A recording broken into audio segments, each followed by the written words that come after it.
दर्शकवृन्द नमस्कार। राष्ट्रियताको पहरेदारी जनाधिकारको पक्षमा खबरदारी यो हो न्यूज नेपाल टेलिभिजन अनि समय हो गण्डकी एक्सप्रेसको। गण्डकी प्रदेशमा भए गरेका हर क्षेत्रका सबै खाले समाचारको सङ्गालो हो गण्डकी एक्सप्रेस। पोखरा प्रसारण केन्द्रको प्रस्तुति गण्डकी एक्सप्रेसका साथमा छु म गायत्री कुँवर। गण्डकी एक्सप्रेसको सुरुवात गरौँ हेडलाइन्सबाट।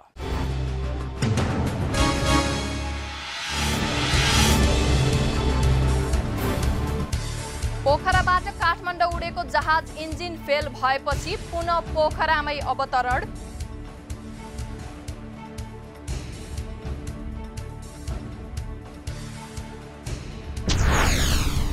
एमसीसी र एसपीपी खारेजीको माग सहित पोखरामा 4 दलीय प्रदर्शन, सरकार लाचार बन्दै गएको आरोप।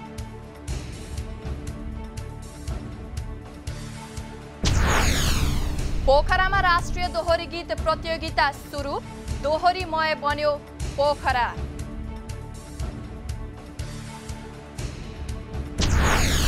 पोखरा महानगरपालिकाद्वारा अपाङ्गता भएका व्यक्तिहरूका लागि गाडी हस्तान्तरण।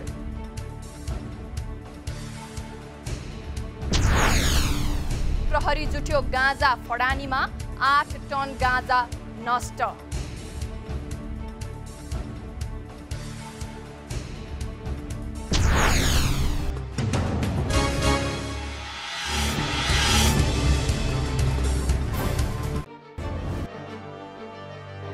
पोखराबाट काठमाडौँका लागि उडेको यति एयरलाइन्सको जहाज इन्जिनमा समस्या देखिएपछि पोखरा नै फिर्ता भएको छ।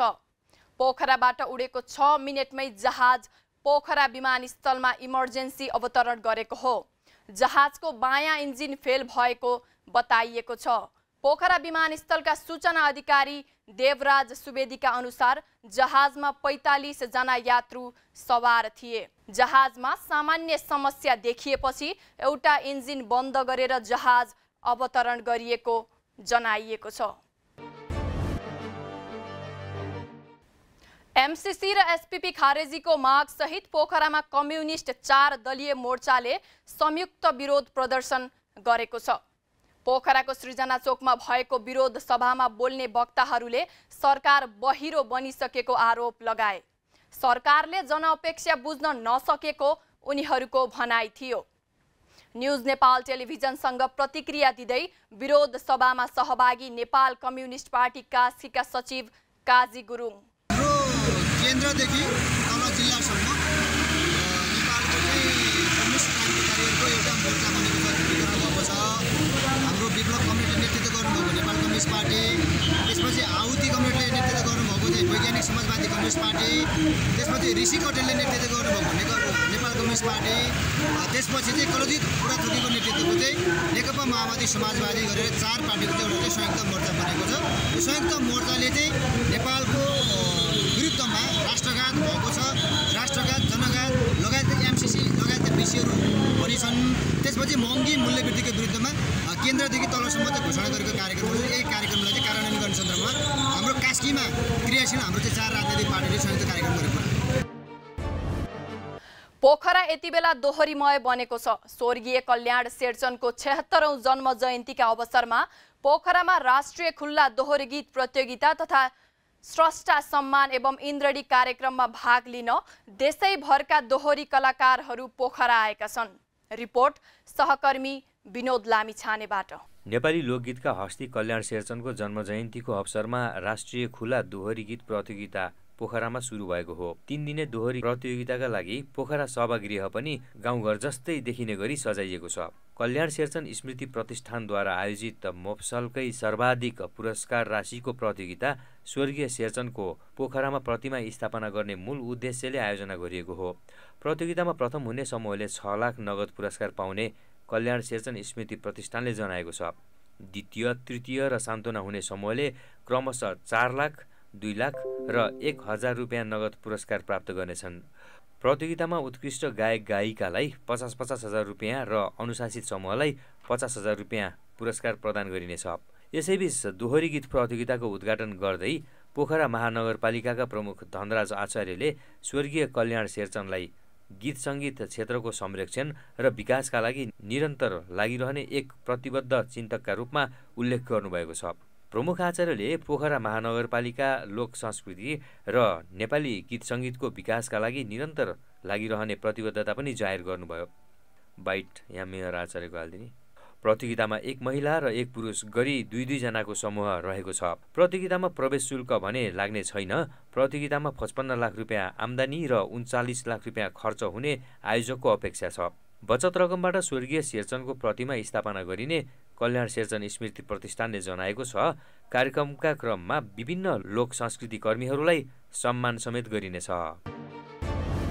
पोखरा महानगरपालिकाले अपाङ्गता भएका व्यक्तिहरूको यातायातमा पहुँच वृद्धि गर्ने उद्देश्यले स्वावलम्बन जीवन पद्धति केन्द्र पोखरालाई गाडी हस्तान्तरण गरेको छ। महानगरपालिकाका प्रमुख धनराज आचार्य र उपप्रमुख मन्जु देवी गुरुङले एक कार्यक्रमका बीच केन्द्रका अध्यक्ष हेम गुरुङलाई सो गाडी हस्तान्तरण गर्नुभएको हो। सो कार्यक्रममा प्रमुख आचार्यले विभिन्न कारणले शारीरिक, मानसिक तथा बौद्धिक अपाङ्गता भएका व्यक्तिहरूको जीवन सरल बनाउने कार्यमा यसले सघाउ पुग्ने विश्वास व्यक्त गर्नुभयो। स्थानीय सरकार हरेक नागरिकहरूको साथमा रहेको उल्लेख गर्दै प्रमुख आचार्यले गाडीको सदुपयोगितामा जोड दिनुभयो। महानगरपालिका भनेको स्थानीय सरकार हो। स्थानीय सरकार सबै नागरिकको साथी हुनुपर्छ। त्यसो भएको हुनाले चाहिँ हाम्रो बुताले भ्याएसम्म साथ सहयोग सबै ठाउँमा रहन्छौँ। अस्ति हामीले अमरसिंहमा ब्लाइन्ड विद्यार्थीहरूको लागि चाहिँ ब्रेल लिपिको पुस्तकहरू चाहिँ हस्तान्तरण गऱ्यौँ। त्यो बिरलै पाइने चिज हो। त्यसमा चाहिँ हामीले इनिसिएसन लिएका छौँ। यसरी नै जो चाहिँ अलिकति अब शारीरिक हिसाबले अथवा बौद्धिक हिसाबले विविध हिसाबले चाहिँ अपाङ्गता हुनुभएको साथीहरूलाई हामीले कसरी कोअपरेट गरेर जीवनलाई चाहिँ सरल बनाउन सक्छौँ त्यसमा चाहिँ हामी साथ सहयोगमै छौँ। त्यही क्रममा चाहिँ अब यहाँहरूकै माग अनुसार महानगरको इनिसिएसनमा एउटा पछाडिबाट लिफ्ट राखेर धेरै ठाउँमा धेरै कार्यक्रममा जाँदा सबै ठाउँमा अब लिफ्टमा के अरे व्हिलचेयरमा जान पनि सकिँदैन। लामो यात्रामा त सम्भव पनि छैन। त्यस्तो भएको ठाउँहरूमा समेत अलि सजिलो हुन्छ भन्ने हिसाबले संस्थागत हिसाबले पनि एउटा गाडीको व्यवस्थापन भएको छ। यो 18 सिट भएको गाडी छ। कति सिट निकाल्नुपर्छ निकालेर लिफ्ट राखिसके पछाडि यसले यहाँहरूलाई सहयोग पुर्याउनेछ भन्ने हामीले विश्वास लिएका छौँ। स्वावलम्बन जीवन पद्धति केन्द्र पोखराका अध्यक्ष हेम गुरुङले अति र पूर्ण अपाङ्गता भएका व्यक्तिहरूका लागि सार्वजनिक यातायात पहुँचयुक्त नभएका बेला पोखरा महानगरपालिकाले उपलब्ध गराएको उक्त गाडीलाई पूर्ण सदुपयोग गर्ने बताउनुभयो। सार्वजनिक यातायात भनेको पहुँचयुक्त नभएको कारणले गर्दा दैनिक आवागमन अत्यन्त कष्टप्रद र समस्याले भरिएको छ। तसर्थ हामीले यो समस्यालाई सम्बोधन गर्नको निम्ति र हाम्रो क्रियाकलापहरूमा अति असुविधापूर्ण असुविधा भएको साथीहरूको सहभागिता सुनिश्चित गर्नको निम्ति महानगरसँग चाहिँ पहुँचयुक्त गाडीको निम्ति अनुरोध गरेका थियौँ र हाम्रो त्यो मागलाई सम्बोधन गर्दै आज महानगरपालिकाका मेयरज्यू, उपमेयरज्यू र प्रमुख प्रशासकीय अधिकृतको हातबाट हामीले यो गाडी प्राप्त गरेका छौँ र यसलाई फेरि पछाडिबाट लिफ्ट हालेर पहुँचयुक्त बनाउने जिम्मेवारी हामीले लिएका छौँ। अब विभिन्न स्थानमा भएका समाचारमूलक गतिविधि सहकर्मी विनोद र गीताबाट। गण्डकी टोस्ट मास्टर्स क्लबमा वसन्त गौतम चयन हुनुभएको छ। क्लबको उपाध्यक्षमा शिक्षातर्फ विद्याश्री आर कायस्थ, सदस्य विस्तारतर्फ उपाध्यक्षमा प्रकाश रेग्मी, जनसञ्चार उपाध्यक्षमा आदित्य देव प्रजु, महासचिवमा सुरज गुरुङ, कोषाध्यक्षमा विवेक श्रेष्ठ चयन हुनुभयो। सदस्यमा महिमा प्रीति शेरचन तथा निवर्तमान अध्यक्षमा वैभव पौडेल रहनु भएको छ। नवनिर्वाचित अध्यक्ष गौतमले क्लबले आफूलाई जिम्मेवारी सुम्पिएकोमा धन्यवाद ज्ञापन गर्दै आफ्नो योग्यता र दक्षताले भ्याएसम्मको योगदान गर्ने बताउनुभयो। नवनिर्वाचित कार्यसमितिलाई क्लबका संस्थापक अध्यक्ष प्रकाशदेव पालिखेले शपथ ग्रहण गराउँदै क्लबको गरिमा उँचो पार्न पदाधिकारीहरूलाई आग्रह गर्नुभयो। निवर्तमान अध्यक्ष विप्लव पौडेलले पद हस्तान्तरण गर्दै आफ्नो कार्यकाल सफल पार्न सहयोग गर्ने सदस्यहरूलाई धन्यवाद ज्ञापन गर्नुभयो। कार्यक्रमका प्रमुख अतिथि पोखरा पर्यटन परिषदका अध्यक्ष गोपीबहादुर भट्टराईले समाजमा स्थापित व्यक्तिहरू रहेको क्लबले आफ्ना सदस्यहरूमा नेतृत्व तथा व्यक्तित्व विकासमा मद्दत पुर्याउने विश्वास व्यक्त गर्नुभयो। समारोहमा टोस्ट मास्टर्स गीताञ्जली राठौरले टोस्ट मास्टर्स क्लबको मार्गचित्र, उद्देश्य, गतिविधिबारे अवगत गराउनु भएको थियो। मादी गाउँपालिकामा स्थानीय तह समन्वय समिति गठन गरिएको छ। मानव अधिकार सम्बन्धी 5औं राष्ट्रिय कार्ययोजना कार्यान्वयनका लागि गाउँपालिकाका अध्यक्ष देवीजङ गुरुङको संयोजकत्वमा 25 सदस्यीय समिति गठन गरिएको हो। कार्यक्रमको उद्घाटन गर्दै जिल्ला समन्वय समिति कास्कीका प्रमुख लीलाधर पौडेलले विकासका लागि मानव अधिकारको पूर्ण प्रत्याभूति पहिलो शर्त भएको बताए। पौडेलले सबै जनप्रतिनिधिहरूले इमानदार भएर जनताको काममा लागि पर्नुको विकल्प नभएको बताए। अनौपचारिक क्षेत्र सेवा केन्द्र गण्डकी प्रदेश प्रमुख शिव खकुरेलले कार्यक्रमको सहजीकरण गर्दै मानवाधिकार सम्बन्धी 5औं राष्ट्रिय कार्ययोजनाको कार्यपत्र प्रस्तुत तथा स्थानीय तह समन्वय समितिका कामबारे जानकारी गराएका थिए। सो गाउँपालिकाका अध्यक्ष देवीजङ गुरुङले आफ्नो पालिकामा मानव अधिकारको अवस्था क्रमशः सुधार्ने भन्दै सोको लागि गठित समितिको महत्त्वपूर्ण भूमिका हुने उल्लेख गरे। सामुदायिक प्रहरी सेवा समन्वय समिति कास्कीले पोखरा वडा नम्बर 21 को द्वार र 33 को ठुलाढुङ्गा परिसरमा गाँजा फडानी गरेको छ। प्रहरी सङ्घ संस्था तथा स्थानीयद्वारा बुधबार गरिएको उक्त 2 स्थानबाट 8 टन गाँजा फडान गरिएको हो। सामुदायिक प्रहरी जिल्ला समन्वय समिति कास्कीको आयोजनामा जिल्ला प्रहरी कार्यालय कास्कीको प्राविधिक सहयोगमा भएको फडानी कार्यमा सामुदायिक प्रहरी जिल्ला समन्वय समिति कास्की, वडा कार्यालय 33, वडा प्रहरी कार्यालय बैराम, नेपाल प्रहरी प्रदेश कार्यालय, लागु औषध नियन्त्रण संस्था, स्थानीय टोल सुधार समिति, आमा समूह, युवा क्लब, स्थानीय सङ्घ संस्था तथा प्रहरी कर्मचारी लगायतको सहभागितामा करिब 8 टन गाँजा फडानी गरिएको हो। सराङकोट बहुउद्देश्यीय सहकारी संस्थाले मुटुरोगी जमुना मुडकरीलाई 24,000 रुपैयाँ आर्थिक सहयोग गरेको छ।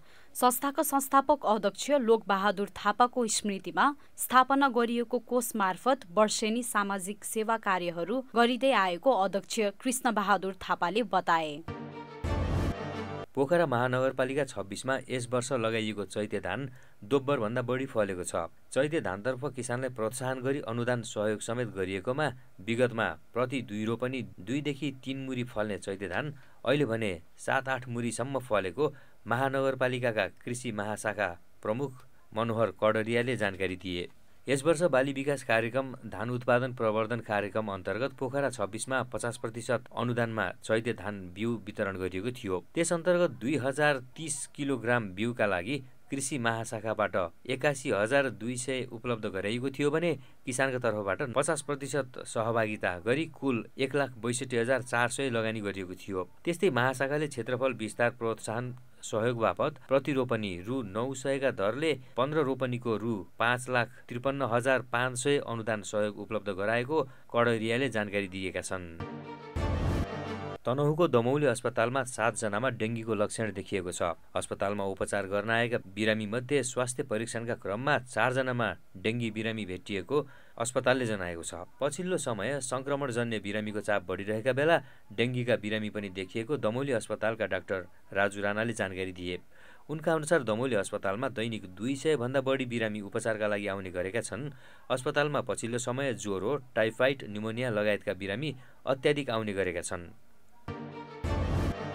पोखराको नगेन आर्ट एकाडेमीको गण्डकी प्रदेश विधायन समितिका सभापति विष्णु प्रसाद लामिछाने र पोखरा महानगर वडा नम्बर 16 का नवनिर्वाचित वडा सदस्य रामचन्द्र आचार्यले अवलोकन गर्नुभएको छ। विष्णु प्रसाद लामिछाने नेपाली कांग्रेसका गण्डकी प्रदेशका महामन्त्री पनि हुनुहुन्छ। लामिछानेले चित्रकलाको अवलोकन गर्दा उत्साह आएको बताउँदै ललित कलालाई राज्यले वास्ता नगरिरहेको अवस्थामा नगेन आर्ट एकाडेमीको स्थापना प्रशंसा योग्य रहेको बताउनुभयो। उहाँले कलालाई राज्यले सम्मान गर्नुपर्ने र राष्ट्र र समाजले कला चिन्न सकोस् भन्ने कामना गर्नुभयो। रामचन्द्र आचार्य एमालेका वडा नम्बर 16 का वडा सचिव हुनुहुन्छ। आचार्यले यस एकाडेमीको कला विकासमा सहयोग पुग्ने आशा व्यक्त गर्दै एकाडेमीको सफलताको कामना गर्नुभयो। उहाँले कला के हो सबैले बुझ्न जरुरी रहेको र कलाको विकास हुन जरुरी रहेको बताउनुभयो। विश्वकला यात्री नगेन सिंहले अब ललित कला विकास बोर्डको आवश्यक रहेको बताउँदै कलाकार राष्ट्रका गहना हैनन् अभिन्न अङ्गका रूपमा घोषणा गर्नुपर्ने माग राख्नुभयो। नगेन आर्ट एकाडेमीका कार्यक्रम संयोजक प्रमिला सिलवालले पोखरामा कलाको एकाडेमी खोलेर दक्ष कलाकार उत्पादन गर्ने उद्देश्यले सञ्चालनमा ल्याइएको बताउँदै राज्यले कला र कलाकारको सम्मान गर्नुपर्ने बताउनुभयो। अब बेला भएको छ एक मनोरञ्जन सामग्रीको। नेपाली चलचित्र प्रकाश आगामी भदौ 10 मा प्रदर्शनमा आउँदैछ। यसको पूर्वार्धमा चलचित्रका कलाकारहरूले पोखरामा पत्रकार सम्मेलन गरी चलचित्र राम्रो बनेको दावी गरेका छन्। रिपोर्ट गीता राणाबाट। चलचित्र प्रकाश समाजको यथार्थपरक कथा भएका नायक प्रदीप खड्काले बताएका छन्। फिल्म प्रमोसनका लागि पोखरा आएका खड्काले यस्तो बताएका हुन्। बिहीबार चलचित्र पत्रकार सङ्घ कास्कीले आयोजना गरेको पत्रकार सम्मेलनमा बोल्दै खड्काले प्रकाशले आफूलाई कलाकार बनाएको अभिव्यक्ति दिए। उनले चलचित्र जुम्लामा छायाङ्कन गरिएको भए तापनि नेपालका हरेक ठाउँको समस्यालाई कथामा दर्शाउन खोजिएको बताए। चलचित्रमा जुम्लाको गरिब परिवारको एक सदस्यले आफ्नो सपना पूरा गर्नुपर्ने विविध सङ्घर्षको कथालाई प्रस्तुत गर्न खोजिएको उनले बताए।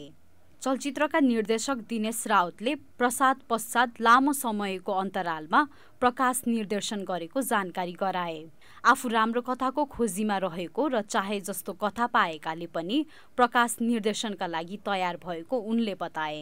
समाजको यथार्थप्रदक कथालाई समेत व्यवसायिकीकरण गर्नुपर्ने आवश्यकतालाई उनले औँलाएका छन्।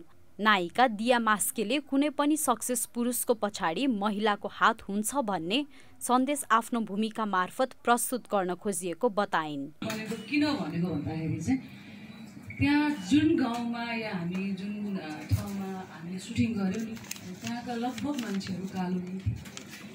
किन भन्दा उहाँहरू किसानी गरेर खाने मान्छेहरू नि किसानहरू अनि उहाँहरूले चाहिँ धेरै घाममा काम गर्ने भएको कारणले गर्दाखेरि चाहिँ अभियसली पनि प्रकाश निर्देशनका लागि तयार भएको उनले बताए। समाजको यथार्थप्रदक कथालाई समेत व्यवसायिकीकरण गर्नुपर्ने आवश्यकतालाई उनले औँलाएका छन्। नायिका दिया मास्केले कुनै पनि सक्सेस पुरुषको पछाडि महिलाको हात हुन्छ भन्ने सन्देश आफ्नो भूमिका मार्फत प्रस्तुत गर्न खोजिएको बताइन्। उनले पोखरा आफ्नो घर भएकाले पनि पोखराबाट माया मिल्नेमा आशावादी रहेकी बताइन्। चलचित्र लेखक विकास सुवेदीले आफू पत्रकारिता क्षेत्र हुँदै चलचित्रमा प्रवेश गरेको बताए। उनले पत्रकारिता गर्दा समाजमा थुप्रै समस्या देखेको र सोही समस्यालाई लिएर चलचित्रमा उतारिएको जानकारी गराए। उनले प्रकाश सबैको कथा भएको उल्लेख गरे। 2 करोडमा चलचित्रको निर्माण भएको जानकारी उनले गराए। चलचित्रमा प्रकाश घिमिरे, राजन खतिवडा लगायतका कलाकारको अभिनय रहेको छ। भदौ 10बाट प्रदर्शनमा आउने चलचित्रका निर्माता महेन्द्र अधिकारी हुन्। चलचित्र बिनिस इन्टरटेनमेन्ट ब्यानरमा निर्माण भएको हो।